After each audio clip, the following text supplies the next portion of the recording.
ماہ سفر اور توہمات۔ سفر کا مہینہ، سفر قمری کیلنڈر کا یعنی چاند کا دوسرا مہینہ ہے، جس کے حوالے سے لوگوں میں بہت سی غلط فہمیاں پائی جاتی ہیں۔ ایک طرف اس کے ساتھ بہت سی توہمات اور بدشگونیاں وابستہ کر لی گئی ہیں، اور دوسری طرف ان کے خود ساختہ حل بھی تلاش کر لیے گئے۔ مثلاً اس مہینے میں شادی نہ کرنا، چنے ابال کر محلے میں بانٹنا کہ ہماری بلائیں دوسروں کی طرف چلی جائیں، آٹے کی 365 گولیاں بنا کر تالابوں میں ڈالنا تاکہ بلائیں ٹل جائیں اور رزق میں ترقی ہو، 311 یا زیادہ بار سورۃ مزمل کا پڑھنا، اس مہینے کو مردوں پہ بھاری سمجھنا، اور اس کی 13 تاریخ کو منحوس سمجھنا، جس کو 13 تیزی بھی کہا جاتا ہے۔ لیکن حقیقت یہ ہے کہ ان باتوں کی ہمارے دین میں کوئی حیثیت نہیں، کوئی حقیقت نہیں ہے۔ یہ سب لوگوں کے اپنے ذہن کی خود ساختہ باتیں ہیں۔ انسان کے اصل نفع نقصان کا مالک کون ہے؟ اللہ رب العزت، اور ہمارا اس پر بھرپور یقین ہونا چاہیے۔ لیکن افسوس کی بات یہ کہ شیطان انسان کو ہر زمانے میں حق سے دور لے جاتا رہا اور اس کو اللہ کے بارے میں، دین کے بارے میں، خود اپنی ذات کے بارے میں، نفع نقصان کے بارے میں شکوک و شبہات میں مبتلا کرتا رہا۔ اس لیے ہم دیکھتے ہیں کہ ہم سے پہلے اہل کتاب کے اندر بھی بہت سی ایسی چیزیں پائی جاتی تھی۔ مثلا قرآن مجید کی ایک آیت ہے سورۃ النساء آیت 51، کیا تم نے دیکھا ان لوگوں کی طرف جو کتاب کا ایک حصہ دیے گئے، یعنی اہل کتاب کی طرف، علم ہونے کے باوجود، کتاب آ جانے کے باوجود ان کے عقائد کس طرح کے ہیں؟ یؤمنون بالجبت والطاغوت، وہ جبت یعنی توہمات، سحر، کہانت، جادو، ٹونے ٹوٹکے، بدشگونیاں، بدفالیاں، ان چیزوں پر ایمان رکھتے ہیں۔ والطاغوت، اور طاغوت پر یعنی شیطان پر یا کوئی بھی ایسی قوت جو اللہ کی اطاعت اور عبادت سے روکے، ان چیزوں پر ایمان رکھتے ہیں، ان چیزوں پر اعتماد کرتے ہیں، ان چیزوں کی طرف جاتے ہیں۔ وَيَقُولُونَ لِلَّذِينَ كَفَرُوا، اور وہ لوگ جنہوں نے کفر کیا ان کے بارے میں کہتے ہیں، هَؤُلَاءِ، یہ لوگ، أَهْدَىٰ مِنَ الَّذِينَ آمَنُوا سَبِيلًا، راستے کے اعتبار سے ایمان والوں سے زیادہ ہدایت یافتہ ہیں، یعنی اہل کفر کو اہل ایمان کے مقابلے میں زیادہ ہدایت یافتہ سمجھتے ہیں۔ یعنی جو لوگ جادو اور ٹونے ٹوٹکے کے کاروبار میں ملوث ہیں ان پر زیادہ اعتماد کرتے ہیں بنسبت ان کے کہ جو ایمان لا کر خالص اللہ کی توحید کے دل دادہ ہوتے ہیں۔ ایسے لوگوں کا انجام کیا ہے جو علم رکھتے ہوئے، کتاب رکھتے ہوئے، اپنے وقت کے مسلمان ہوتے ہوئے اس قسم کے کام کریں؟ فرمایا اولئک الذین لعنہم اللہ، جو لوگ جبت پر ایمان لائیں اور یہ سب کام کریں، ان لوگوں پر اللہ نے لعنت کی۔ یہ کوئی معمولی بات نہیں ہے۔ وَمَن يَلْعَنِ اللَّهُ، اور جس پر اللہ لعنت کر دے، فَلَن تَجِدَ لَهُ نَصِيرًا، اس کے لیے تو تم ہرگز کوئی بھی مددگار نہ پاؤ گے، ان کی کوئی مدد نہیں کر سکتا۔ اس لیے بے حد ضروری ہے کہ ہم سب اس معاملے میں بہت احتیاط برتیں۔ کسی بھی قسم کی خرافات، توہمات، بدشگونیوں پر یقین رکھنا شرک میں داخل ہو جاتا ہے، انسان کو اللہ کی رحمت سے دور کر دیتا ہے۔ اس لیے نہایت لازم ہے کہ ہم اپنی زندگیوں سے بھی ان چیزوں کو نکال دیں، اور اس کے علاوہ معاشرے میں پھیلی ہوئی ایسی توہمات کا بھی سدباب کریں، ان لوگوں تک بھی پیغام پہنچائیں تاکہ وہ بھی ان چیزوں سے باہر نکل آئیں۔ سفر کا مہینہ عام مہینوں کی طرح ایک مہینہ ہے۔ اس میں رسول اللہ صلی اللہ علیہ وسلم نے معمول کی عبادت کے علاوہ نہ کوئی خاص عبادت کی ہے، نہ ہمیں اس کا حکم دیا ہے۔ جیسے ذوالحج میں حج ہوتا ہے، روزے، صدقہ خیرات، تکبیرات وغیرہ، اور اسی طرح محرم میں 10 محرم کا روزہ رکھا جاتا ہے۔ لیکن سفر کے مہینے میں نہ تو کسی روزے کا حکم ہے، کھائیں پیئیں، اور نہ ہی کسی اور خاص عبادت کا حکم ہے، اور نہ ہی آپ نے کسی خاص بلا سے بچنے کے لیے خبردار کیا ہے۔ کہیں بھی یہ نہیں کہا کہ اس مہینے میں بلائیں نازل ہوتی ہیں یا کسی قسم کی کوئی پریشانیاں آتی ہیں یا کسی پہ یہ بھاری ہے اور کسی پہ ہلکا ہے، ہرگز نہیں، کچھ بھی ایسا نہیں۔ توہمات اور شگون جو اس ماہ سے منسوب کیے گئے ہیں ان کی کوئی حقیقت نہیں۔ عربوں کے ہاں اس ماہ سے متعلق جو غلط تصورات پائے جاتے تھے اس کی بنیادی وجہ یہ تھی کہ عرب حرمت کی وجہ سے 3 ماہ ذوالقعدہ، ذوالحجہ اور محرم میں جنگ و جدل سے باز رہتے تھے، جنگ نہیں کرتے تھے کیونکہ وہ حرام مہینے تھے، اور انتظار کرتے کہ یہ پابندیاں ختم ہو تو وہ نکلیں اور لوٹ مار کریں جو ان کا پیشہ تھا۔ لہٰذا سفر شروع ہوتے ہی وہ لوٹ مار، رہزنی اور جنگ و جدل کے ارادے سے جب گھروں سے نکلتے تو ان کے گھر خالی رہ جاتے۔ یوں عربی میں یہ محاورہ سفر المکان، گھر کا خالی ہونا، مشہور ہو گیا۔ اسی سے لفظ صفر بھی ہے۔ صفر میں کتنے نمبر ہوتے ہیں؟ کچھ بھی نہیں، خالی، ٹھیک ہے۔ صفرن اور صفرن کے معنی ہے خالی ہونا۔ جیسے صفر کا ہندسہ عربی میں کہتے ہیں بیتن صفر من المتاع، گھر سامان سے خالی ہو گیا یا گھر سامان سے خالی۔ ہم بھی جب کسی چیز کی بالکل نفی کرتے ہیں تو کیا کہتے ہیں؟ Zero level. تو بس یہی سمجھے کہ سفر اور صفر جو ہے اس میں کسی بھی چیز کے نہ ہونے سے پھر یہ توہمات منسوب کر لیے گئے کہ اس میں کوئی خیر نہیں ہوتی اور مصیبتیں آتی. اتفاق سے نبی صلی اللہ علیہ وسلم کی بیماری کا آغاز بھی اس مہینے میں ہوا، تو اس سے لوگوں کا اور زیادہ وہم پختہ ہو گیا کہ نعوذ باللہ یہ مہینہ مصیبتوں کے آنے کا مہینہ ہے، حالانکہ اس بات کی کوئی حقیقت نہیں ہے. مشہور محدث اور تاریخ دان سخاوی نے اپنی کتاب المشہور فی اسماء الایام والشہور میں ماہ سفر کی یہی وجہ تسمیہ لکھی ہے. عربوں نے جب دیکھا کہ اس مہینے میں لوگ قتل ہوتے ہیں، یعنی زیادہ لوگ، کیونکہ جنگ و جدل ہوتی تھی 3 مہینے کی بریک کے بعد، اور گھر برباد یا خالی ہوتے ہیں، تو انہوں نے اس سے یہ شگون لیا کہ یہ مہینہ ہمارے لیے منحوس ہے، اور گھروں کی بربادی اور ویرانی کی اصل وجہ پہ غور نہ کیا، نہ ہی اپنے عمل کی خرابی کا احساس کیا، نہ لڑائی جھگڑے اور جنگ و جدل سے خود کو باز رکھا، بلکہ اس مہینے کو ہی منحوس ٹھہرا دیا. جبکہ نحوست کے بارے میں قرآن مجید میں ارشاد ہے وَكُلَّ إِنسَانٍ أَلْزَمْنَاهُ طَائِرَهُ فِي عُنُقِهِ وَنُخْرِجُ لَهُ يَوْمَ الْقِيَامَةِ كِتَابًا يَلْقَاهُ مَنْشُورًا اقْرَأْ كِتَابَكَ كَفَى بِنَفْسِكَ الْيَوْمَ عَلَيْكَ حَسِيبًا. اور ہر انسان کا شگون ہم نے اس کے گلے میں لٹکا رکھا ہے، اور قیامت کے روز ہم ایک کتاب اس کے لیے نکالیں گے جسے وہ کھلا ہوا پائے گا. پڑھ اپنا نامہ اعمال، آج اپنا حساب لگانے کے لیے تو خود ہی کافی ہے. یہ آیت واضح کرتی ہے کہ انسان کی نحوست کا تعلق اس کے اپنے عمل سے ہے، جبکہ عموماً وہ یہ سمجھتا ہے کہ نحوست کہیں باہر سے آتی ہے. چنانچہ وہ کبھی کسی انسان کو، کبھی کسی جانور کو، کبھی کسی عدد کو اور کبھی کسی مہینے کو منحوس قرار دینے لگتا ہے. عربی میں نحوست کے لیے لفظ طیرہ استعمال ہوتا ہے جو طیرن سے ہے، جس کے معنی ہے پرندہ. عرب چونکہ پرندے کے اڑانے سے فال لیتے تھے، اس لیے طائر بدفالی کے لیے استعمال ہونے لگا، یعنی برا شگون، بیڈ اومن. اسلام میں کوئی دن، جگہ یا انسان منحوس نہیں، بلکہ دراصل وہ انسان کا اپنا طرز عمل، رویہ، اخلاق اور طریقہ ہوتا ہے جو اس کے لیے مختلف آزمائشوں کا سبب بن جاتا ہے.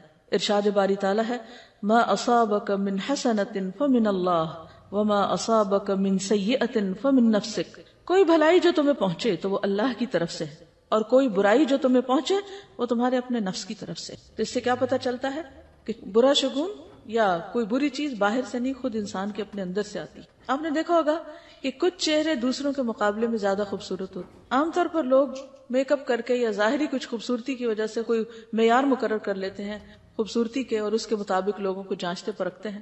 حالانکہ آپ نے دیکھا ہوگا کہ بعض معمولی چہرے بھی بہت اٹریکٹیو ہوتے ہیں، اور بعض جو چہرے ہیں ان کے نقش و نگار بھی بڑے خوبصورت ہوتے ہیں، لیکن پھیکے سے ہوتے ہیں، بے روح سے، ان میں کوئی اٹریکشن نہیں ہوتی. کیا وجہ ہوتی؟ اصل خوبصورتی کس چیز کا نام ہے؟ اندر کی خوبصورتی. جن کا اندر خوبصورت ہوتا ہے، جن کے اندر ایمان ہوتا ہے، تقویٰ ہوتا ہے، خوف خدا ہوتا ہے، ان کے چہروں پر ایک روشنی آ جاتی، ایک نور آ جاتا ہے، خود بخود ان کے اندر ایک اٹریکشن آ جاتی. اس کا تعلق رنگ اور بہت نقش و نگار سے نہیں ہوتا. وہ اپنی جگہ سمجھے 5-10% یا چلے 50% ہی کہہ لیں کہ اس کا ایک حصہ ہو سکتا ہے، لیکن جو باقی حصہ ہے وہ انسان کے خیالات، اس کی سوچیں، اس کا کسی بھی چیز کو اپروچ کرنے کا جو انداز ہے، یا اس کی نظر ہے، یا اس کے جو اعمال ہیں، وہ اس کے لیے خوبصورتی کا ذریعہ بنتے ہیں. جب کسی انسان کے اندر سخت مزاجی ہوتی تو کیا اس کے چہرے سے نظر آتی؟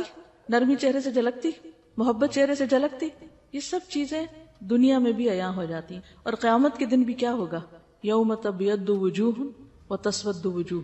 بعض لوگوں کو آپ دیکھیں تو ان کی آنکھیں خوفناک سی ہوتی، بعض لوگوں کی آنکھیں چمکتی ہوتی، حتیٰ کہ بچوں میں بھی آپ یہ چیز نوٹ کر سکتے. کچھ آنکھیں بالکل اداس اور ویران ہوتی، اور عموماً وہ ان کے اندر کے ڈپریشن یا اس خوف کو جو ان کے اندر کہیں جمع ہوا ہے اس کو ظاہر کر رہی ہوتی. جب انسان کے اندر ایک بیزاری ہوتی ہے، گھٹن ہوتی ہے، وہ بھی چہروں سے نمایاں ہوتی. تو اگر آپ واقعی دنیا اور آخرت میں خوبصورت لگنا چاہتے ہیں تو اپنے اندر کو خوبصورت کر لیں، اپنے اندر مثبت سوچیں لائیں. اصل ایمان کیا ہے؟ اصل حیا کیا ہے؟ کہ انسان صرف ظاہر میں کچھ مصنوعی اپنے اوپر چیز نہ ڈال لے، بلکہ اس کے اندر حیا ہو، اس کے سر میں جو خیال آ رہے ہیں اور اس کے دل میں جو کیفیات ہیں اس کے بارے میں وہ کانشیس ہو کہ وہ کیا سوچتا رہتا ہے، کیا دیکھتا ہے، کیا چیز اس کے نزدیک اہمیت ہے. جو لوگ مطلبی ہوتے ہیں، دنیا پرست ہوتے ہیں، خود غرض ہوتے ہیں، لالچی ہوتے ہیں، ان کے چہرے بھی عیاں ہوتے ہیں، وہ بھی چہروں پہ آ جاتا ہے. اور جن کے اندر استغنا ہوتی ہے، عاجزی ہوتی، وہ بھی عیاں ہو جاتی. انسان کا چہرہ جھوٹ نہیں بولتا، انسان زیادہ کچھ چھپا نہیں سکتا. تو چہرے کی فکر کم کیا کریں اور زیادہ فکر اپنے دل کی. محبت، نفرت، غم، خوشی، فکر، پریشانی، ہر چیز سامنے آ جاتی. آپ نے کبھی دیکھا ہوگا کسی محفل میں کوئی شخص اپنے خیالوں میں کھویا ہو اور وہ لاسٹ ہو تو باقی لوگ نوٹ نہیں کر رہے ہوتے کہ اس کو کیا ہے. اگر آپ تھکے ہوئے تو لوگ آپ کو فوراً بتا دیتے آپ کو کیا. اگر آپ بیمار ہو تو بھی آپ کے چہرے سے پتہ چلتا. کوئی اٹینٹیو ہو تو بھی نظر آ رہا ہوتا ہے اور کوئی بیزار بیٹھا ہو تو بھی نظر آ رہا ہو، سب کیفیات جھلکتی. تو اس لیے کل انسان الزمناہ طائرہ فی عنقہ، یہاں گلے میں لٹک رہا ہے اس کا نام ہے اعمال. ٹھیک ہے نا، وہ کون ہے، اس کی پہچان اس کے گلے میں پڑی ہوئی ہے. کل انسان الزمناہ طائرہ فی عنقہ ونخرج له یوم القیامۃ کتابا یلقاہ منشورا. اس کا نام اعمال اس کے سامنے ہوگا. اقرا کتابک، یہ سوچتے تھے، یہ نیت تھی، یہ تمہارے خیالات تھے، یہ تمہاری ڈیزائرز تھیں، یہ تمہاری تمنائیں اور آرزویں تھیں، یہ دیکھ لو. اقرا کتابک وحصل ما فی الصدور، جو سینوں میں وہ بھی نکال کے سامنے رکھ دیا جائے گا. اس لیے بہت زیادہ فکر کیا کریں اندر دل کی، وہاں نفاق ہے یا شک ہے یا حسد ہے یا بغض ہے یا نفرت ہے، کچھ بھی ہے اس کو نکال باہر پہ. کیونکہ قد افلح من تزکا وذکر اسم ربہ فصلی بل تؤثرون الحیاۃ الدنیا والآخرۃ خیر وابقی. دنیا کے سارے غم اور پریشانیاں یہی رہ جائیں گے، اصل فکر بس آخرت کی لگا لے. ایک فکر ہر فکر سے بے نیاز کر دے گی، ہر فکر کو کاٹ دے گی، اور وہ فکر آخرت ہے. تقوی میں، اللہ کے ڈر میں دنیا اور آخرت کی ساری مشکلات کا حل ہے. اللہ کا وعدہ ہے، اللہ نے اہل کتاب سے وعدہ کیا تھا کہ اگر وہ اپنی کتاب کو قائم کرتے، اس پر عمل کرتے تو لأکلوا من فوقہم ومن تحت ارجلہم، آسمان سے بھی رزق برستا، پاؤں کے نیچے سے بھی نکلتا. رزق کی تنگی فراوانی یہ سب بھی اللہ کے ڈر کے ساتھ. اللہ سے ڈرنے والے بن جائیں، گناہوں سے بچیں، ساری مشکلات آسان ہو جائیں گی. لیکن یہ نقطہ ہمیں سمجھ میں نہیں آتا. انسان کے رزق میں رکاوٹ اس کے اپنے گناہوں کی وجہ سے ہوتی، انسان پہ حالات کی تنگی اس کے اپنے گناہوں کی وجہ سے ہوتی. ہم سب کو نحوستیں باہر سے نہیں اندر سے دیکھنی چاہیے. سب سے بڑی نحوست گناہوں کی نحوست ہے، اللہ کی نافرمانی کی نحوست ہے. جس جگہ پر نماز نہ پڑھی جائے وہ جگہ منحوس ہو جاتی. تو یہ دیکھیں کہ کہاں گناہ ہو رہے ہیں. اگر ہمارے گھروں میں ہر وقت میوزک بج رہا ہے، اور رحمت کے فرشتے کہاں سے آئیں گے؟ ہر طرف تصویریں لٹک رہی، رحمت کے فرشتے کہاں سے آئیں گے؟ خیر و بھلائی کہاں سے ہوگی؟ اگر رشوت کا مال آ رہا ہے، سود کا مال آ رہا ہے، حرام مال آ رہا ہے، کسی یتیم کی غصب کی زمین پہ گھر بنا کے رہ رہے ہیں، رحمتیں کہاں سے برسیں گی؟ نحوست تو یہ ہے، ان خرابیوں کی نحوست ہے، ان حرام کاریوں کی نحوست ہے، جس کو ہم نہیں سمجھ پاتے اور ہم بلیم کرتے ہیں دوسروں کو. اس نے نظر لگا دی، اس کا قدم ایسا پڑ گیا، فلاں کی وجہ سے مصیبت آ گئی. مصیبتیں اندر سے اٹھتی، ان کی فکر کرنے کی ضرورت ہے. ہر گندگی کو اپنے اندر سے نکالنے کی ضرورت ہے، چاہے وہ شرک کی گندگی ہو، جو قرآن مجید میں آتا ہے نا فاجتنبوا الرجس من الاوثان، بتوں کی گندگی سے بچو. اگر گھر میں بت رکھے ہوئے ہم نے تو نحوست تو آئے گی، رحمت کہاں سے آئے گی؟ تو عربوں کے ہاں عموماً جب فال لیتے تھے تو پرندوں سے لیتے تھے. تو ایسا شخص جو برا شگون لے اس کے بارے میں آپ نے فرمایا من ردته الطیرۃ من حاجۃ فقد اشرک. قالوا یا رسول اللہ ما کفارۃ ذلک؟ قال ان يقول احدهم اللهم لا طير الا طيرك ولا خير الا خيرك ولا اله غيرك. جو شخص کسی سے بدفعلی پکڑ کر اپنے مقصد سے لوٹ آیا اس نے شرک کیا. صحابہ کرام نے پوچھا اللہ کے رسول صلی اللہ علیہ وسلم اس کا کفارہ کیا ہوگا؟ فرمایا وہ کہے اے اللہ تیری دی ہوئی بھلائی کے سوا کوئی بھلائی نہیں، اور تیری فال کے سوا کوئی فال نہیں، اور تیرے علاوہ کوئی معبود نہیں. اب یہ شرک کیسے ہوتا ہے؟ مثال کے طور پر ایک شخص گھر سے نکلا، کالی بلی راستہ کاٹ گئی تو اس نے اسے منحوس سمجھا اور وہ گھر واپس آ گیا، کام کے لیے گیا ہی نہیں. تو میں نے کالی بلی دیکھ لی تھی، وہ آگے سے گزر گئی تھی تو میں نے سوچا کہ اب میرا کام ہوگا نہیں، اس لیے میں واپس آ گیا. یہ شرک ہے، یہ شرک ہے. اور یہ اس قسم کا شرک ہے کہ جس کو ہمارے معاشرے میں کھیل مذاق کے طور پہ لیا جاتا ہے. ان کو برا بھی نہیں سمجھتا. لوگ ایک دوسرے کے سامنے ایسی باتیں کھلے عام مجلسوں میں کر رہے ہوتے ہیں اور کوئی کسی کو روکتا ہی نہیں ہے، اور کوئی احساس بھی نہیں کرتا کہ وہ کس قسم کا جملہ بول رہا ہے. بظاہر یہ ایک معمولی سی بات ہے مگر حقیقت میں یہ شرک ہے، کیونکہ کسی بھی شخص کا نفع یا نقصان بلی کے ہاتھ میں نہیں. اکثر ایسا ہوتا ہے کہ اپنی لاپرواہی کی وجہ سے کوئی کام خراب ہو جاتا ہے اور شیطان ہمیں سجاتا ہے کہ یہ ساری خرابی فلاں کی وجہ سے ہوئی، ہم اس کو بلیم کرنے لگتے ہیں. آج صبح صبح اس کا منہ دیکھ لیا تھا اس لیے فلاں اور فلاں کام خراب ہو گیا.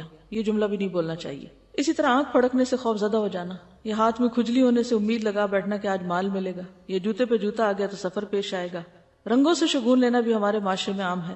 مثلا سیاہ رنگ نہ پہننا کہ بیمار پڑ جائیں گے، ہمارے خاندان میں سیاہ رنگ جو ہے وہ ایسے اور ایسے اثرات رکھتا ہے، اس قسم کی باتیں کرتے ہیں لوگ. یہ رنگ ہمیں سوٹ نہیں کرتا. یا یہ کہ احترام کے منافی کیونکہ خانہ کعبہ کا غلاف کالا ہے، سب جوتا نہ پہننا کہ بے ادبی ہوگی کیونکہ گنبد کا رنگ سبز ہے. تو یہ خود ساختہ طور پر کچھ چیزوں کو حلال یا حرام کر لینا ہے، اس کی بھی ہمیں اجازت نہیں ہے. یعنی اپنے طور پر جو تمہاری زبانیں جھوٹ گھڑتی ہیں کہ یہ حلال ہے یہ حرام ہے، ایسا مت کہو، اس کی اجازت نہیں ہے. یہ سب وسوسے اور توہمات ہیں جن کی حقیقت اس کے سوا کچھ نہیں کہ شیطان انسان کو شرک میں مبتلا کر کے اس کے اعمال ضائع کروائے. یہ سب شیطانی حربے ہیں. یہ توہمات اور بدشگونیاں انسان کو اندر سے کمزور کر دیتی ہیں. انسان پھر کون سا کام کر پائے گا کہ اگر ہر چیز کے ساتھ اس نے کوئی نہ کوئی فکر باندھی ہوئی یا کوئی وہم کرتا ہے. اس کے برعکس اللہ کی ذات پر ایمان اور توکل انسان کو جرت، بہادری اور اعتماد دیتا ہے، اسے جینے کا ڈھنگ سکھاتا ہے. چنانچہ ایسے کسی بھی خیال کو دل سے نکال کر اللہ پر توکل کرتے ہوئے اپنا کام جاری رکھنا چاہیے. عبداللہ بن مسعود سے روایت ہے کہ رسول اللہ صلی اللہ علیہ وسلم نے فرمایا الطیرۃ شرکن الطیرۃ شرکن ثلاثا، یعنی 3 بار فرمایا. وما منا الا ولکن اللہ یذہبہ بالتوکل. بدشگونی شرک ہے، بدشگونی شرک ہے 3 بار کہا، اور ہم میں سے کوئی ایسا نہیں مگر اسے وہم ہو جاتا ہے، لیکن اللہ تعالیٰ توکل کی وجہ سے اسے دور کر دیتے ہیں. یعنی ہر ایک کے دل میں وہم تو آتا ہی ہے، آتا ہے نا، لیکن جب انسان اللہ پہ توکل کرتا ہے تو وہم دور ہو جاتے ہیں. اور یہ ہونے چاہیے، ورنہ تو انسان کچھ کرنے کے قابل ہی نہ رہے. ہر چیز کے ساتھ رسک انوالو ہے.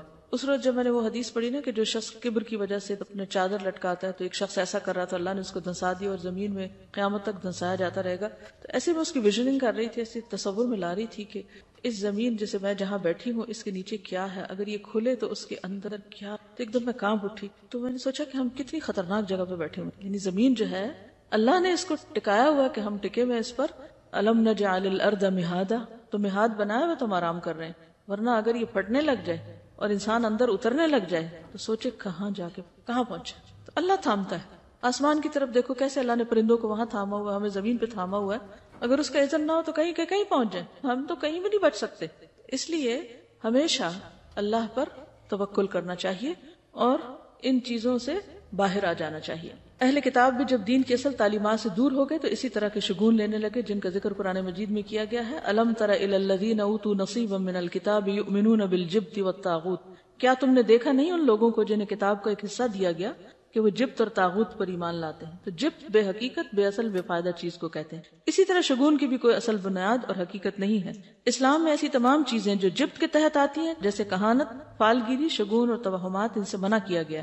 کسی چھوٹی سی تکلیف یا طبیعت کی خرابی پر دوسروں کو مورد الزام ٹھہرانا اور لوگوں کے ساتھ باہمی تعلقات خراب ہونے پر اپنی غلطی اور کوتاہی کا جائزہ لینے کی بجائے یہ خیال کرنا کہ ضرور کسی نے جادو کر دیا ہے، یا اس قسم کے توہمات رکھنا جو پیار محبت کے رشتوں کو ختم کر دے، جس کی وجہ سے انسان کی توجہ اپنے عمل کی درستی اور اصلاح سے ہٹ جاتی. یعنی اپنی غلطی اس کو یاد نہیں رہتی جب وہ دوسروں کو بلیم کر دیتا ہے. نتیجتاً انسان تنہا رہ جاتا ہے اور نفسیاتی مریض بن جاتا ہے، یعنی سب سے کاٹ کے بیٹھ جاتا ہے. کسی بھی غیر معمولی صورتحال میں ہر قسم کے شر سے بچاؤ کے لیے بطور علاج مسنون اذکار اور دعائیں پڑھنی چاہیے. صبح شام کی دعائیں وغیرہ اور جو دیگر اذکار ہیں ان سے کام لینا چاہیے. پھر اسی طرح حضرت ابو ہریرہ سے روایت ہے، صحیح بخاری کی روایت ہے کہ آپ صلی اللہ علیہ وسلم نے فرمایا لا عدوى ولا طیر ولا ہام ولا سفر وفر من المجذوم كما تفر من الاسد. مرض کا لگ جانا، نحوست، الو اور سفر کچھ نہیں، اور جزامی سے اس طرح بچو جس طرح شیر سے بچتے ہو. تو اصل بات یہ ہے کہ عربوں کے ہاں کچھ ایسی چیزیں رائج تھیں کہ جن کی وجہ سے وہ بہت زیادہ پریشانیوں کا شکار رہتے تھے. تو نبی صلی اللہ علیہ وسلم نے ان چیزوں کو بے حقیقت بتائی، جو ہم نے پڑھا نا جب بے حقیقت، بے فائدہ چیزیں، تو ان میں ان چیزوں کا کچھ ذکر ہے. اب آپ دیکھیے کہ نبی صلی اللہ علیہ وسلم کا یہ جو قول ہے ہامہ، کیا مطلب ہے اس کا؟ ہامہ کوئی چیز نہیں. جب نظر کا وہ دم پڑھتے ہیں نا، جو دعا پڑھتے ہیں اعوذ بکلمات اللہ التامات من کل شر وشیطان وہامۃ، وہ وہامہ نہیں ہے، وہ ہامہ، الگ الگ ہے وا اور ہامہ. تو یہ ہامہ کیا ہے؟ تو بقیہ کہتے ہیں کہ میں نے محمد بن راشد سے یہ بات پوچھی کہ یہ کیا چیز ہے. تو انہوں نے کہا کہ جاہلیت میں لوگ کہا کرتے تھے کہ جب بھی کوئی شخص مر جاتا ہے اور اسے دفن کیا جاتا ہے تو اس کی قبر سے ایک الو نکلتا ہے. یہ دور جاہلیت کی ایک سوچ ہے. بقیہ کہتے ہیں میں نے سفر کے متعلق پوچھا تو انہوں نے کہا جاہلیت کے لوگ سفر کے مہینے کو منحوس خیال کرتے تھے. وجہ تو پیچھے آپ پڑھ ہی چکے ہیں، اس میں جنگ و جدل بہت ہوتی، قتل و غارت ہوتی، گھر خالی ہو جاتے، تو ان سب چیزوں کو منحوس قرار دیتے. تو نبی صلی اللہ علیہ وسلم نے فرمایا سفر کچھ نہیں، یعنی اس کی نحوست نہیں ہے. محمد بن راشد کہتے ہیں کہ میں نے ان لوگوں کو بھی سنا جو کہتے ہیں کہ سفر ایک پیٹ کے درد کا نام ہے، یعنی ایک بیماری ہے، اور وہ لوگ کہا کرتے تھے کہ یہ متعدی ہوتا ہے، یعنی دوسروں کو لگ جاتا ہے. تو آپ نے فرمایا کہ سفر کی کوئی حقیقت نہیں. ٹھیک ہے، تو یہ جو حدیث ہے نا لا عدوى ولا طیر ولا ہام ولا سفر، یہ سب بے حقیقت چیزیں ہیں، جبت ہے. ٹھیک ہے. اشہب کہتے ہیں کہ امام مالک سے رسول اللہ صلی اللہ علیہ وسلم کی قول لا سفر، سفر کچھ نہیں ہے کے بارے میں سوال کیا گیا تو انہوں نے کہا کہ اہل جاہلیت سفر کے مہینے کو 1 سال حلال کر لیتے اور 1 سال حرام کر دیتے. تو نبی صلی اللہ علیہ وسلم نے فرمایا سفر کچھ نہیں ہے. ابن عباس کہتے ہیں، یہ صحیح بخاری کی روایت ہے، کہ عرب سمجھتے تھے کہ حج کے دنوں میں عمرہ کرنا روئے زمین پر سب سے بڑا گناہ ہے. کیا سمجھتے تھے عرب دور جاہلیت میں؟ کہ حج کے مہینوں میں عمرہ نہیں کیا جا سکتا، بہت بڑا گناہ سمجھتے تھے اس کو. یہ لوگ محرم کو سفر بنا لیتے اور کہتے کہ جب اونٹ کی پیٹھ سستا لے اور اس پر خوب بال اگ جائیں اور سفر کا مہینہ ختم ہو جائے، یعنی حج کے ایام گزر جائیں، تو عمرہ حلال ہوتا ہے. پھر جب نبی صلی اللہ علیہ وسلم اپنے صحابہ کے ساتھ چوتھی کی صبح کو یعنی ذوالحج کی چوتھی تاریخ کو حج کا احرام باندھے ہوئے آئے تو آپ نے انہیں حکم دیا کہ اپنے حج کو عمرہ بنا لیں، پہلے عمرہ بھی کریں. یہ حکم عرب کے پرانے رواج کی بنا پر صحابہ پر بھاری گزرا کہ اچھا، کیونکہ دور جاہلیت میں وہ اس مہینے میں عمرہ نہیں کرتے تھے، حج کے مہینے میں. تو اللہ سبحانہ وتعالیٰ نے ان کو اکٹھا کر دیا، وَأَتِمُّ الْحَجَّ وَالْعُمْرَةَ لِلَّهِ. اور نبی صلی اللہ علیہ وسلم نے بھی حج تمتع کو بہتر قرار دیا، افضل قرار دیا. اسی لیے عبداللہ بن عمر جو تھے وہ اپنے والد سے ناراض ہوئے تھے کہ نہیں، میں تو تمتع کی نیت کروں گا میں، کیونکہ دور جاہلیت کی اس رسم کو بھی کاٹا جا رہا تھا. ہم ویسے پڑھتے ہیں، کہتے ہیں واٹ اے بگ ڈیل، یعنی کہ کیوں اس کو اتنا اسٹرکٹلی لیا جا رہا ہے. اور آپ نے یہ بھی فرمایا کہ قیامت تک کے لیے حج اور عمرہ اکٹھے ہو گئے ہیں. تو یہ عربوں کی دور جاہلیت کی رسم کے خلاف تھا. تو اس پر صحابہ پر یہ بات بھاری گزری. تو انہوں نے پوچھا یا رسول اللہ، عمرہ کر کے ہمارے لیے کیا چیز حلال ہو گئی؟ فرمایا تمام چیزیں حلال ہو جائیں گی، پھر حج کے لیے احرام دوبارہ باندھنا ہوگا، کیونکہ وہ تو ایک ہی احرام پہن کے آتے اور اسی میں حج کرتے. تو یہ جو اونٹ کی پیٹھ کے بال اگنا دوبارہ کا مطلب کیا ہے کہ جب حج کا سفر ایک دفعہ آ گئے تو پتہ نہیں کہاں کہاں سے لوگ آئیں گے. علی کل ضامر یأتین من کل فج عمیق. تو اتنا سفر کرتے تھے کہ اونٹوں کی پیٹھوں کے بال جو تھے وہ بےچارے گھس گھس کے بالکل ننگی ہو جاتی. پھر وہ لا کے چھوڑ دیتے. وہ مہینہ حج کے مناسک وغیرہ ادا ہو رہے ہیں لیکن عمرہ نہیں کرتے تھے. اتنے میں دوبارہ بال آ جاتے، یعنی کہ واپسی کی تیاری شروع ہو گئی. تو کبھی وہ محرم کو سفر بنا لیتے کہ یہ تو حج کا مہینہ نہیں ہے اس لیے اس میں ہم عمرہ کر لیتے ہیں، اور پھر جو اصل سفر ہوتا ہے اس کو محرم قرار دے دیتے. اس کو قرآن مجید میں کیا کہا گیا؟ سورۃ التوبہ آیت 37، انما النسیء زیادۃ فی الکفر. نسیء کیا ہوتا تھا؟ مہینوں کا عدل بدل. یضل بہ الذین کفروا، اہل کفر اس سے گمراہ کیے جاتے، یعنی کرنے والے تو چند ایک ہوتے، باقی سب کو بھی مس لیڈ کرتے. یحلونہ عاما ویحرمونہ عاما، کسی مہینے کو 1 سال حلال کر لیتے اور اگلے سال اسی کو حرام قرار دے دیتے. تو عموماً حرام مہینے کو اپنی مرضی کرنے کے لیے حلال کر لیا کرتے تھے. اور اس کی ضرورت کیوں پیش آتی؟ تاکہ وہ جو دور جاہلیت کے توہمات اور غلط رسمیں تھیں ان کو پورا کر سکیں. لیواطئوا عدۃ ما حرم اللہ، تاکہ گنتی پوری کریں جو اللہ نے حرام قرار دیا. فیحلوا ما حرم اللہ، تو صرف اس گنتی پوری کرنے کے لیے اللہ کی حرام کردہ چیز کو اپنے ہاتھ میں لے کر اس کو حلال کر دیتے. زین لہم سوء اعمالہم، ان کے اعمال ان کے لیے خوبصورت بنا دیے گئے. واللہ لا یہدی القوم الکافرین، اللہ کافر قوم کو ہدایت نہیں دیتا. تو سفر جو ہے اس کی کوئی حقیقت نہیں. اور کس چیز کی حقیقت نہیں؟ حامہ کی نہیں. ٹھیک ہے، حامہ کیا ہے؟ الو، ٹھیک، جو قبر سے نکلتا ہے. اچھا، یہ جو تصور تھا نا کہ مردہ جو ہے اس کے اندر سے الو نکلتا ہے، تو پھر وہ کہتے ہیں کہ وہ الو گھر میں آتا ہے اور آ کے مردے کی باتیں بتاتا ہے کہ اس کے ساتھ کیا ہوا. یعنی اس قسم کی خرافات بھی. اور پھر یہ بھی کہا جاتا ہے کہ مقتول کی کھوپڑی سے پرندے کا نکلنا اس وجہ سے ہے کہ وہ پھر پیاسا بھٹکتا رہتا ہے پرندہ جب تک کہ انتقام نہ لے لیا جائے، یعنی مقتول کا انتقام نہ لے لیا. تو وہ آوازیں نکالتا ہے اور لوگوں کو کہتا ہے. وہ ایک خاص پرندہ تھا کروان، جس کی طرف یہ بات منسوب کی جاتی، کیونکہ وہ بولتا ہے پرندہ تو پھر اس کا بولنا جو ہے وہ اس کو منحوس سمجھا جاتا ہے. اور الو کے بولنے کو بھی کہ جہاں جس گھر میں الو بولے گا وہاں سے کوئی بندہ مر جائے گا یا کوئی جانور مر جائے گا، یہ بھی ان کا خیال تھا. جس طرح ہمارے ہاں بلیوں سے شگون لیتے ہیں جب وہ روتی ہیں. کبھی روتی بلی کو سنا تو اس وقت کیا خیال آتا ہے؟ خوف آتا ہے نا. اچھا، کیا خوف آتا ہے؟ کہ کوئی مصیبت آنے لگی ہے. نہیں، کوئی مصیبت نہیں آتی اس سے. ٹھیک ہے، اس وقت اپنے دل کو مضبوط کیا کریں. اب یقین کیجئے کہ اگر صحیح دین پر آپ عمل کریں گے نا تو آپ کے اندر سے خوف نکل جائے گا. آپ اس وقت یہ سوچا کریں کہ اللہ کے اذن کے بغیر کوئی نقصان ہو ہی نہیں سکتا. بلی بیچاری کو کیا خبر کہ اس نے کس چیز پہ رونا ہے؟ اس کو کہاں سے خبر ہوگی کہ آنے والی کو مصیبت؟ وہ بیچاری اپنی تکلیف سے روتی ہے اور ہم اس سے اپنی تکلیف کی طرف لے جاتے ہیں، کیونکہ ہم ہر چیز کو پرسنل لے لیتے ہیں نا. کوئی کسی کی بات کرو تو ہم اس کو اپنے اوپر لے جاتے ہیں. اس کی تکلیف دور کرو، وہ بیچاری اپنے رونے میں رو رہی ہے اور ہمیں اپنا رونا پڑ گیا. اس کے علاوہ اور کس چیز کی حقیقت نہیں. یہ جو پرندوں وغیرہ سے بھی بدشگونی لیتے ہیں، ہاروسکوپ سے لیتے ہیں. وہ لکھا ہوتا ہے نا ہفتہ کیسا گزرے گا، تو اس میں لکھا ہوتا بدھ کے دن آپ سفر نہ کیجئے کیونکہ حادثے کا امکان ہے. اب لوگ اگر اس کو سامنے رکھ کے اسکول سے چھٹی کر لیتے ہیں، تو اب آپ دیکھیے کہ دنیا کا تو سارا کام ہی ٹھپ ہو کے رہ جائے اگر انسان ان خرافات کے پیچھے چل پڑے، کس قدر نقصان دہ ہے. تو ایسا سوچنا اور ہاروسکوپ پر یقین رکھنا یہ کفر ہے، شرک ہے. اور کس قدر افسوس کی بات ہے کہ کھلے عام بعض اوقات ان چیزوں کو پروموٹ کیا جا رہا ہوتا ہے اور لوگوں میں کوئی حلال حرام کی پھر تمیز ہی نہیں رہی، جائز ناجائز کی تمیز نہیں. اور اس طرح شیطان ہمارا ایمان اچک کے لے جاتا ہے. اور اگر شرک ہو جائے، ایمان میں خرابی آ جائے تو آپ سوچئے کہ پھر تو نمازیں بھی گئی، حج بھی گئے، عمرے بھی گئے، صدقہ خیرات، ہر چیز ضائع ہو گئی. کس قدر خسارے کا سودا ہے. شیطان بڑا چالاک دشمن ہے، وہ وہاں جا کے حملہ کرتا ہے کہ جڑ کاٹ دیتا ہے، باقی آپ جتنی مرضی تھکتے رہیں، تھکیں دن رات، قبول تو ہونا نہیں، وہ تو سب ضائع ہو جائے گا شرک کے ساتھ. تو اس لیے ان چیزوں کے بارے میں معاشرے میں جو غلط فہمیاں پائی جاتی ہیں یا لوگ صرف فن کے طور پر یا کھیل کود کے طور پر ان چیزوں کو اپنائے ہوئے ہیں. کچھ لوگ کہتے ہیں نا we are not serious, we just enjoy reading, کہ ہم بس خوش ہو رہے ہیں پڑھ کے، لیکن اندر اندر سے مان بھی رہے ہوتے ہیں. ایک ہلکی سی وہ اندر ہوتی ہے ڈر کی سی کیفیت. کچھ لوگ تو شادی کے پلان نہیں بناتے جب تک، اب تو خیر ساتھ ویدر بھی دیکھتے ہیں، لیکن چلے ویدر فور کاسٹ تو ایک مشینی عمل ہے، وہ یہ نہیں سمجھتا کوئی کہ غیب کا علم ہے. لیکن ان چیزوں پر تو پھر ایک طرح سے غیب پر ایمان لانے والی بات ہے. انہی شیطان نے اگر اس کو یہ کہا کہ شرک نہ بھی ہم بولیں لیکن ہم اس کو صرف ایک فن یا ایک جسٹ فار انجوائمنٹ کے طور پہ بھی لیتے ہیں تو ہم اس کو انڈائریکٹلی پروموٹ ہی کر رہے ہوتے ہیں اور لوگ پھر اس کو چھوڑ نہیں پاتے. تو اس لیے بہت ضروری ہے کہ ایسی ساری کتابوں کو گھر سے نکال کے جلا دیا جائے، پھینک دیا جائے، کوئی اور بھی نہ پڑھے. موبائل فون پہ آتا ہے استغفر، یعنی کہیں نہ کہیں سے کوئی نہ کوئی جو جدید ذرائع کمیونیکیشن ہے ان کے ذریعے بھی لوگوں کو انوالو کر لیا گیا. تو آپ دیکھیں نا کہ کس قدر خرابی ہے، کہ بچنا کس طرح مشکل ہو گیا. آپ صلی اللہ علیہ وسلم فرمایا تھے کہ میری امت میں شرک کس طرح داخل ہو جائے گا، جیسے سیاہ رات میں سیاہ پتھر پر سیاہ چونٹی، کہ نظر بھی نہ آئے، پتہ بھی نہ چلے.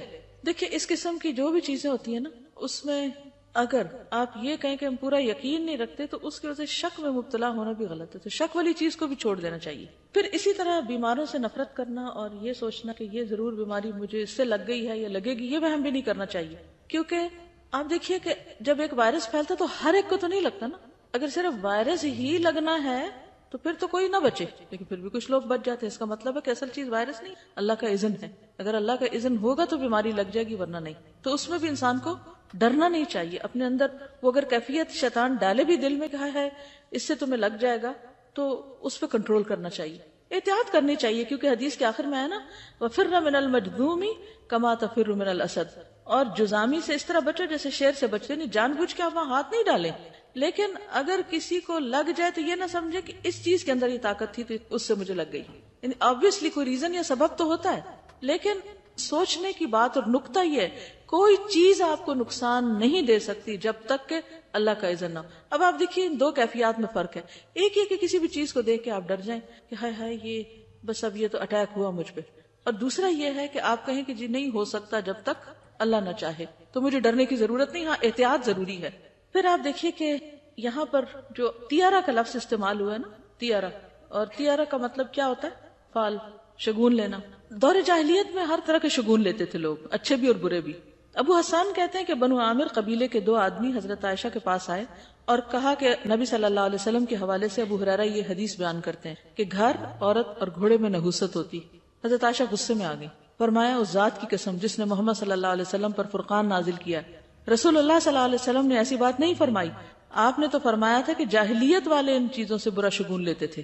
یعنی دور جاہلیت میں ان 3 چیزوں کو منحوس سمجھا جاتا تھا، کیونکہ آپ نے تو یہ فرمایا نا کہ کوئی بیماری لا ادوا، یعنی کوئی بیماری متعدی نہیں، نہ برے شگون کی کوئی حقیقت ہے، اور نظر لگنا برحق ہے، نظر لگتی ہے، یہ آپ نے خود فرمایا. اب بتا دیا نا کہ کیا ہوتا ہے اور کیا نہیں.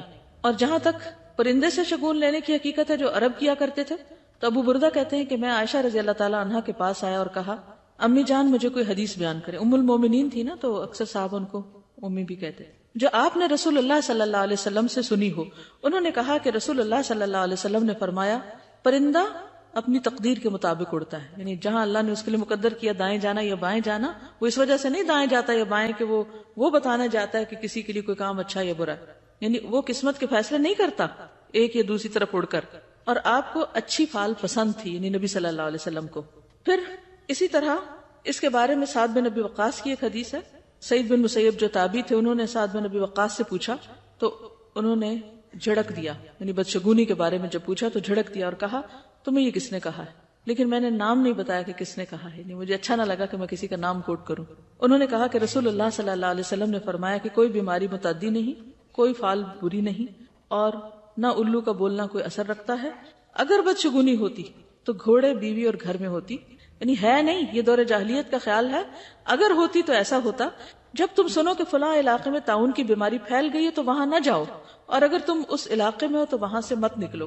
تو اس کا کیا مطلب؟ جب یہ منع کیا کہ وہاں نہ جاؤ، اور اگر کسی مجزومی کو دیکھو تو وہاں سے ہٹ جاؤ، تو اس کا مطلب ہے کہ وہ لگ جائے گی تم کو؟ نہیں، اس کا مطلب یہ کہ احتیاط برتو. کسی بیماری کا لگنا یا نہ لگنا، نفع یا نقصان، وہ صرف اللہ کے اذن سے ہے. چونکہ یہ چیزیں سبب بن جاتی ہیں اور انسان کو وہم میں مبتلا کر دیتی ہیں اور پریشان رکھتی ہیں. اور بہت سی بیماریوں کا تعلق سوچ سے بھی ہوتا ہے. تو جب انسان وہ چیز بار بار سوچنے لگتا ہے تو وہ اس کے اندر بھی کتکتی ہونے لگتی اور وہ چیز اثر کر جاتی. آج کل ڈاکٹر ہر بیماری کا علاج کہتے ہیں ٹینشن نہ لیا کریں. ٹینشن کیا؟ اس چیز کو سر پہ سوار کر لینا. یہ اسٹریس اور خوف اور اس طرح کے جو توہمات ہیں، یہ ہمارے اندر ایسے ہارمونز ریلیز کرتے ہیں کہ جو ہماری امیونٹی کو افیکٹ کرتے ہیں اور پھر واقعی وہ بیماریاں لگنے لگتی ہیں. ایک اور حدیث ہے حضرت جابر سے، کہتے ہیں کہ سمعت رسول اللہ صلی اللہ علیہ وسلم یقول طائر کل انسان فی عنقہ. جابر کہتے ہیں کہ میں نے رسول اللہ صلی اللہ علیہ وسلم کو فرماتے ہوئے سنا کہ ہر انسان کا شگون اس کی گردن میں لٹکا ہوا ہے، یعنی وہ خود اپنے اچھے یا برے حالات کا ذمہ دار ہے. اور جہاں تک اس چیز کا تعلق ہے کہ اگر نحوست ہوتی تو عورت گھر اور گھوڑے میں ہوتی. ان تین چیزوں کا ذکر کیوں ہے؟ بیوی، گھر اور سواری کا. کیونکہ یہ ہر ایک کی ضرورت ہے اور عام طور پر انسان کا ان چیزوں سے واسطہ پڑتا ہے. گھر میں وہ رہتا ہے، ساتھ اس کا کمپینین، اور پھر باہر نکلے تو سواری. تو امام نووی نے مسلم کی شرح میں لکھا ہے کہ گھر کی نحوست سے مراد اس کا تنگ ہونا، برے پڑوسی اور ان کی اذیتیں ہیں. عورت کی نحوست سے مراد اس کی زبان کی تیزی یعنی بد اخلاقی، اس کا بے حیا اور بد کردار ہونا.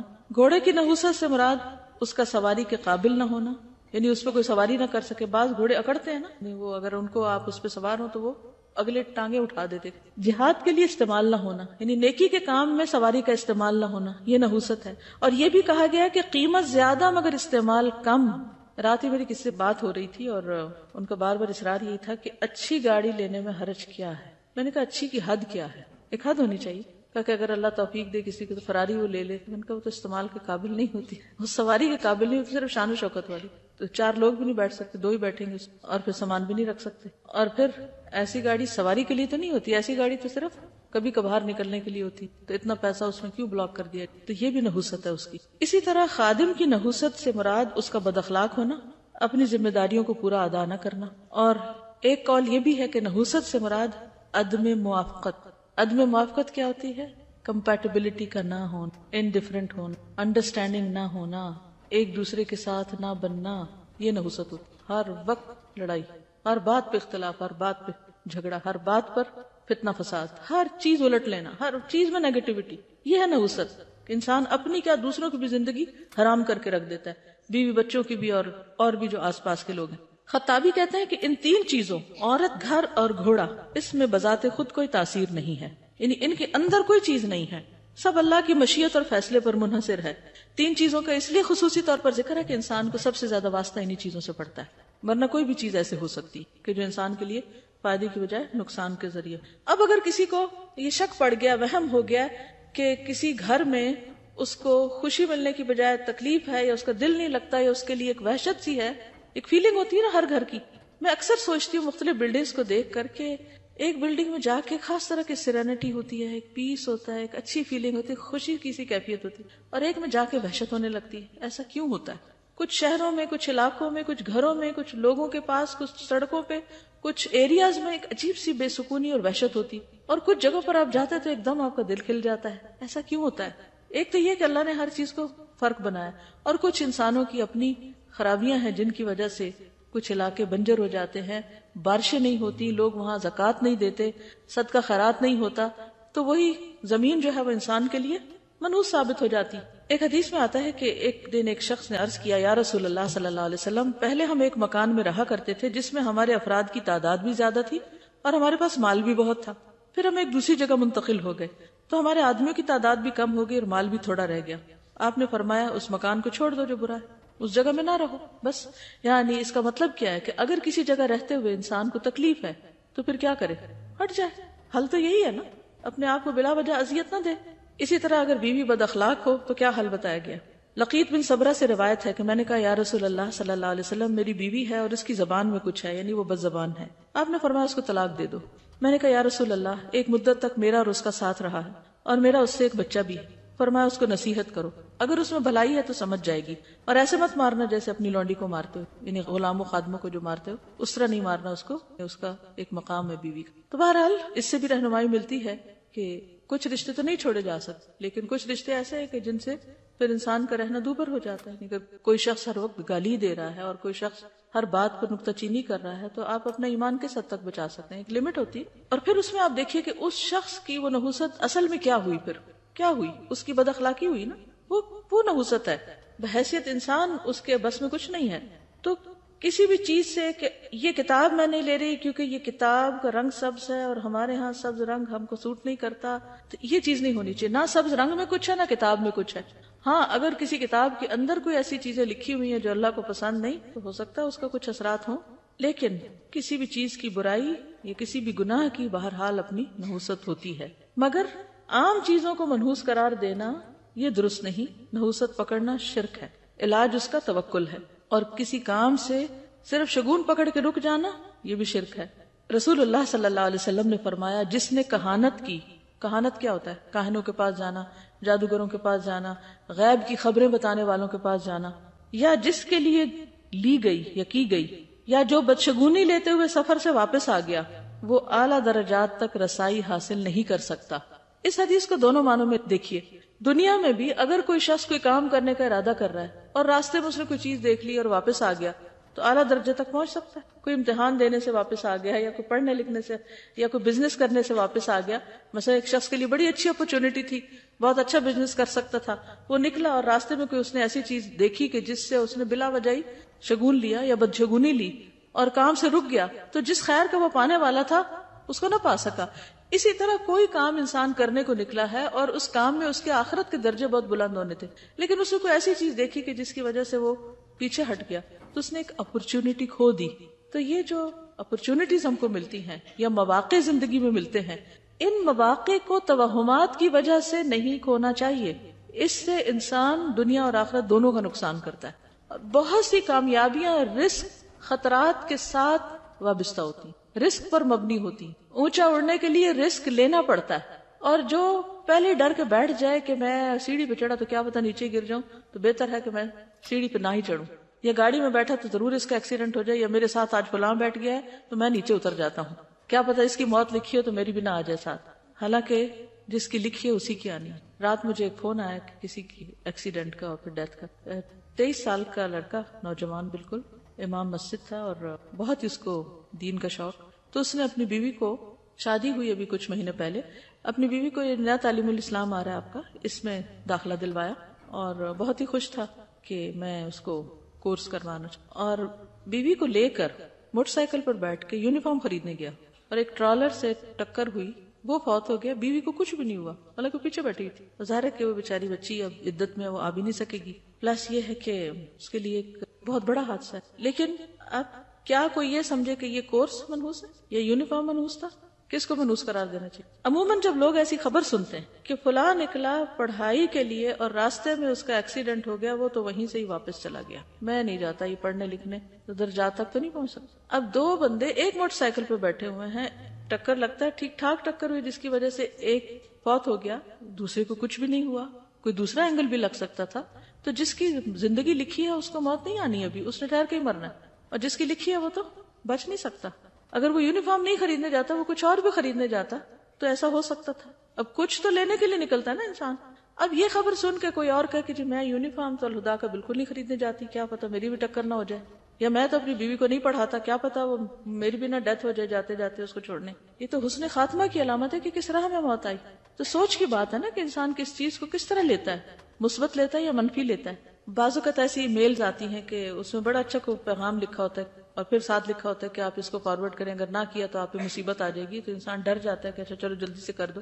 ایسا نہیں کرنا چاہیے اور دیکھیں کہ میں نہیں کر رہی اور مجھے کچھ بھی نہیں ہونا، کیونکہ نفع نقصان صرف اللہ کے ہاتھ میں. پہلے وہ ہوتا تھا کہ خط ڈال دیتے تھے بیگز میں کہ اس کو 14 دفعہ لکھیں، فوٹو کاپی مشین بھی نہیں ہوتی، بیٹھ کے لکھ لکھ کے اور 14 لوگوں کے گھروں میں ڈال آتے تھے، پھر ان کو مصیبت ڈال دیتے. اب تو خیر وہ چونکہ ای میل وغیرہ آ گئی ہیں تو اس لیے ہاتھوں سے لکھنے کا تو کام ویسے ہی چلا گیا، فوٹو کاپی مشین اور ای میل کی وجہ سے بہت سی لوگوں نے لکھنا کم کر دیا. لیکن یہ ہے کہ دل میں خوف رہتا ہے، یہ خوف نہیں رہنا چاہیے. اللہ تعالیٰ ہم کو خوف سے ہی تو نکالنا چاہتا ہے، یہی تو اصل مقصد ہے.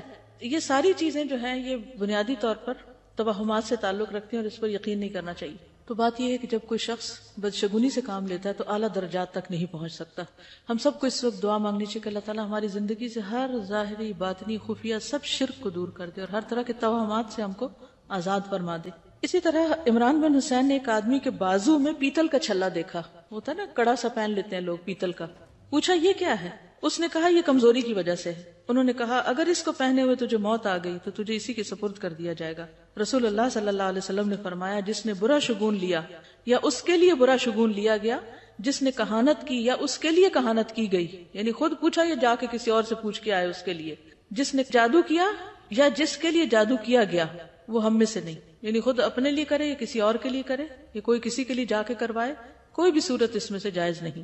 نبی صلی اللہ علیہ وسلم نے فرمایا میری امت کے 70,000 لوگ بغیر حساب کے جنت میں داخل ہوں گے. یہ وہ لوگ ہوں گے جو جھاڑ پھونک نہیں کراتے، بدشگونی نہیں لیتے اور اپنے رب پر بھروسہ کرتے یعنی توکل کرتے ہیں. اب اس کا علاج کیا ہو؟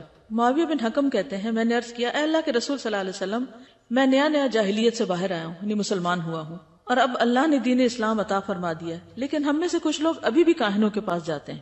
جیسے ہم میں سے کئی لوگ قرآن پڑھ بھی جاتے ہیں پھر بھی نہیں باز آتے اس کام سے. آپ نے فرمایا تم ان کے پاس نہ جایا کرو.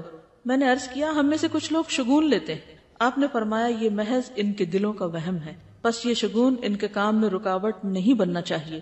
میں نے عرض کیا ہم میں کچھ لوگ لکیریں کھینچتے ہیں، ذائچے بناتے ہیں. آپ نے فرمایا سابقہ انبیاء میں سے ایک نبی تھے جو لکیریں کھینچا کرتے تھے، تو جس کی لکیریں ان کے موافق ہوں وہ تو صحیح ہو سکتی، لیکن اب یہ جاننا مشکل ہے. یعنی ان کو تو اللہ نے ایک وحی کے ذریعے کوئی علم دیا تھا، لیکن ہمارے پاس تو کوئی سورس نہیں.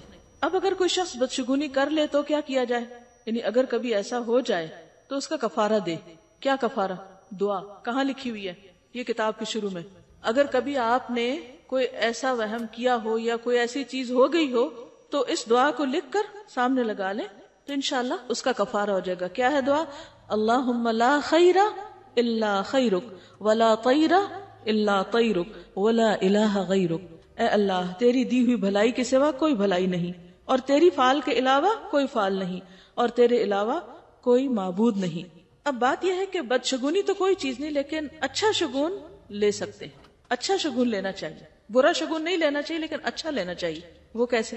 ابو ہریرہ سے روایت ہے رسول اللہ صلی اللہ علیہ وسلم نے فرمایا کوئی بیماری متعدی نہیں، نہ فعل بد کوئی چیز ہے، البتہ مجھے نیک فعل پسند ہے. یعنی شہر کا نام اچھا ہونا، انسان کا نام، کسی چیز کا نام، اچھی بات منہ سے نکالنا. انس بن مالک سے روایت ہے نبی صلی اللہ علیہ وسلم نے فرمایا نہ کوئی بیماری متعدی ہے، نہ بدشگونی کی کوئی حقیقت ہے، لیکن مجھے نیک فعل پسند ہے. صحابی نے عرض کیا نیک فعل کیا ہے؟ آپ نے فرمایا اچھی بات. اب مثلاً بعض اوقات ہم کہیں جاتے ہیں نا، کوئی کسی کے گھر رشتہ لینے کے لیے گئے، فار ایگزامپل گاڑی میں بیٹھتے کا انہوں نے دینا دلانا کچھ، دوسرا کہتا ہے یہ ہونا کوئی نہیں. یہ غلط بات ہے، ایسا نہیں کرنا چاہیے. اور یعنی کہتے نا منہ سے بری بات نہ نکالو، اچھی بات نکالو.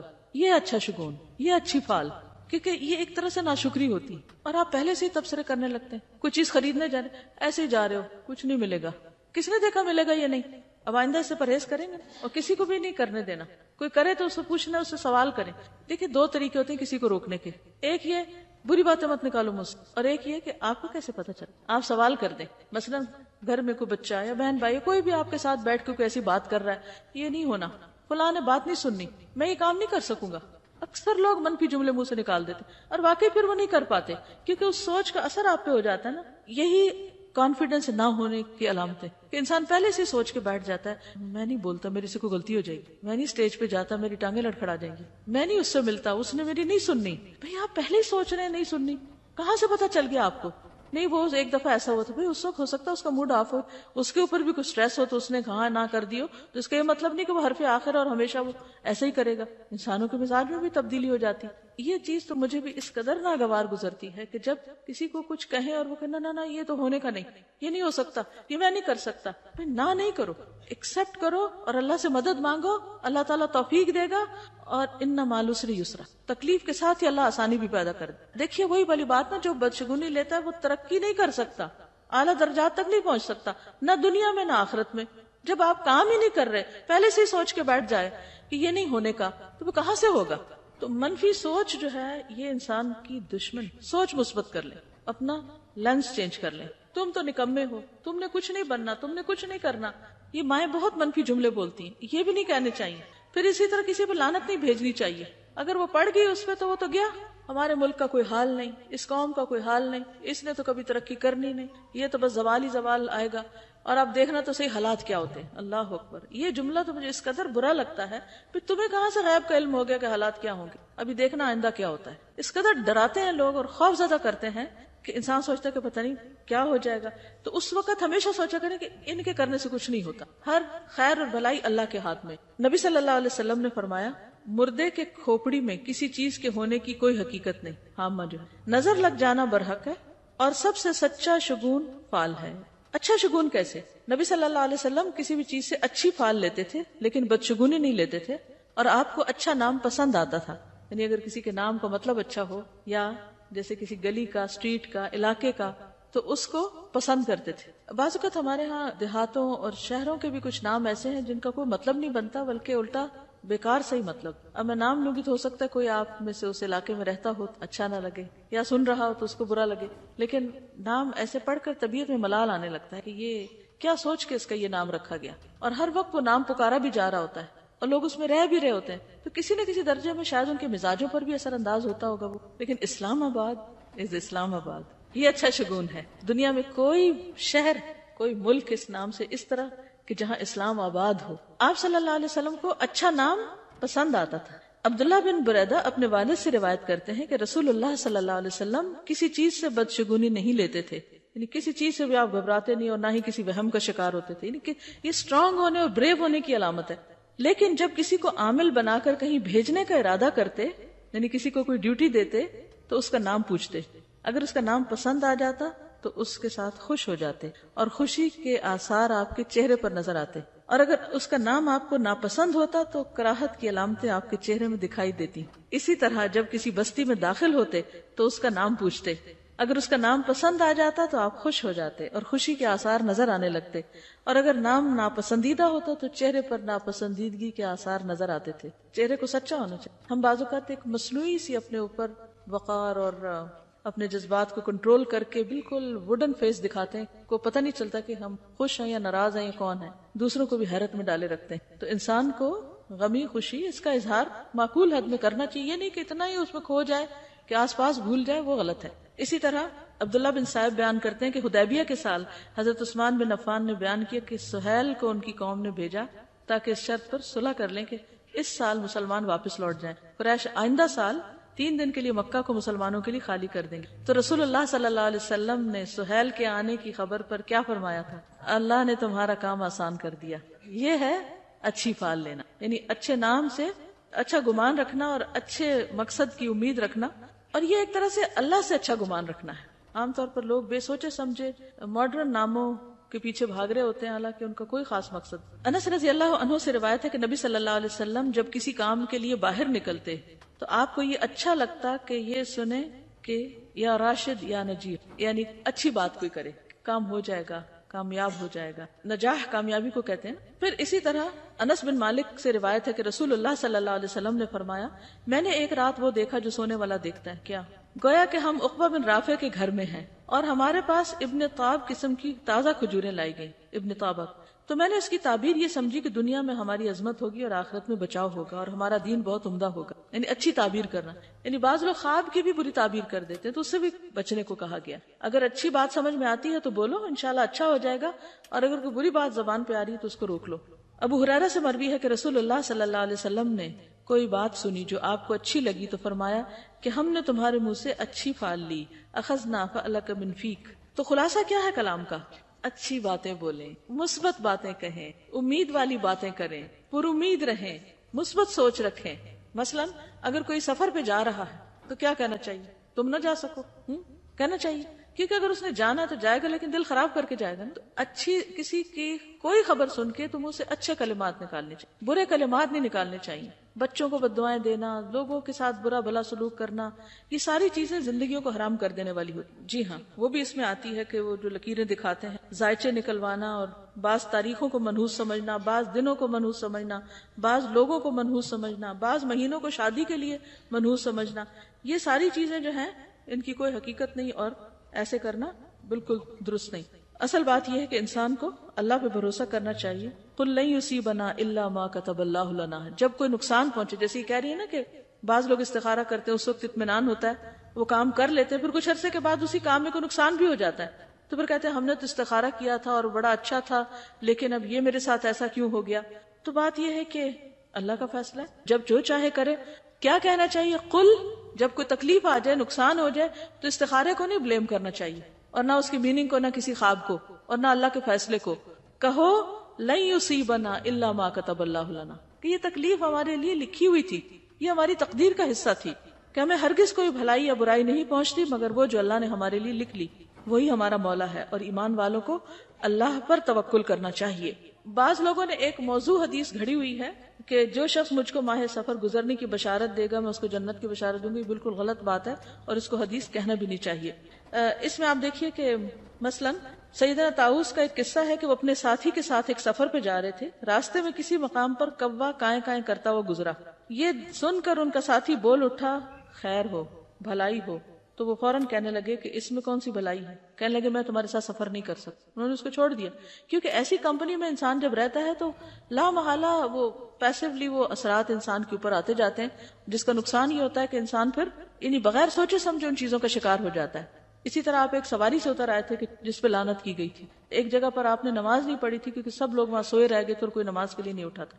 تب آپ دیکھیے کہ جس کمرے میں، جس گھر میں لوگ نماز ہی نہ پڑھیں تو نحوست تو وہاں اترنی. اسی طرح آج کل ایک اور چیز کا بہت رواج ہے جو بہت عام ہوتی جا رہی ہے، اس کے بارے میں آپ کو آگاہ کرنا ہے. ایول آئی کے بارے میں اس پہ بہت بلیف ہوتا جا رہا ہے. بہت سے لوگ ون آئی کی جو پکچر وغیرہ ہے وہ پہن کے رکھتے ہیں یا لٹکاتے ہیں، اور بہت سے عرب ممالک میں بھی یہ چیز بہت عام ہو گئی ہے اور بہت رواج ہوتا چلا جا رہا ہے اس کا.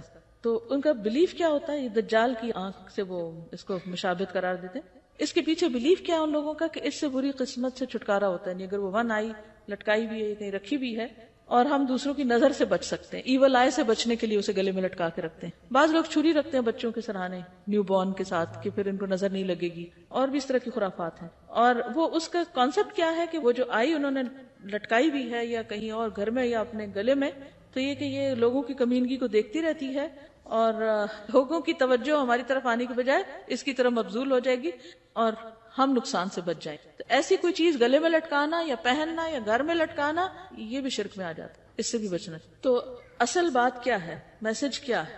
میسج یہ ہے کہ انسان کو اللہ پر بھروسہ کرنا چاہیے، اللہ پر توکل کرنا چاہیے. جب کوئی تکلیف آئے تو کیا پڑھنا چاہیے؟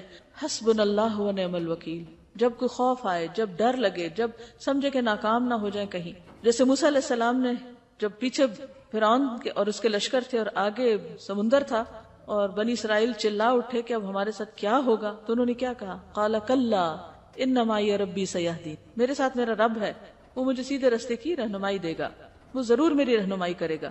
اور پھر یہ دعا کہ حسبی اللہ لا الہ الا هو علیہ توکلت وہو رب العرش العظیم. حضرت مغیرہ نے معاویہ بن ابی سفیان کو لکھا کہ رسول اللہ صلی اللہ علیہ وسلم ہر نماز کے بعد جب سلام پھیرتے تو یہ دعا پڑھتے تھے، لا الہ الا اللہ وحدہ لا شریک لہ لہ الملک و لہ الحمد وہو علی کل شیء قدیر اللہم لا مانع لما اعطیت ولا معطی لما منعت ولا ينفع ذا الجد منک الجد. جو بندہ ہر نماز کے بعد یہ پڑھ رہا ہو تو وہ توہمات کا شکار نہیں ہوتا. اللہ کے سوا کوئی معبود نہیں. ترجمہ اس کا، وہ اکیلا ہے، اس کا کوئی شریک نہیں، تمام بادشاہت اسی کے لیے ہے اور تمام تعریف اسی کے لیے ہے، وہ ہر چیز پر قدرت رکھنے والا ہے. اے اللہ، نہیں کوئی روک سکتا جو آپ عطا کرنا چاہیں. جہاں خیال آئے نا کہ ہائے یہ فلاں شخص میرا کام نہیں کر کے دے گا یا یہ کام ہوگا نہیں یا یہاں رکاوٹ آ جائے گی، تو آپ کیا سوچیں؟ کوئی روک نہیں سکتا، کوئی خیر نہیں روک سکتا، کوئی میرا رزق نہیں روک سکتا، کوئی میری کامیابی مجھ سے نہیں چھین سکتا. سب کچھ میرے رب کے ہاتھ میں ہے، اسی پر میرا بھروسہ ہے.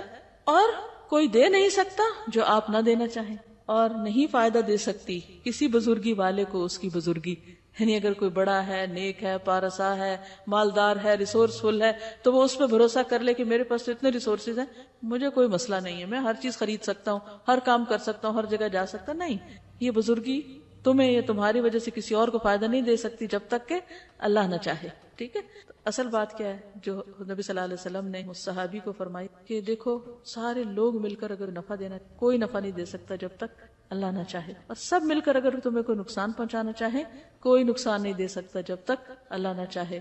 قلم رکھ دیے گئے اور سیاہی خشک ہو. اصل فیصلہ یہی. تو اصل نفع اور نقصان اللہ کے ہاتھ میں. یہی چیز انسان کی توحید کو پختہ کرتی. اسی پہ ہمارا علیہ توکلت و الیہ انیب. آج کے لیے اتنا ہی کافی ہے.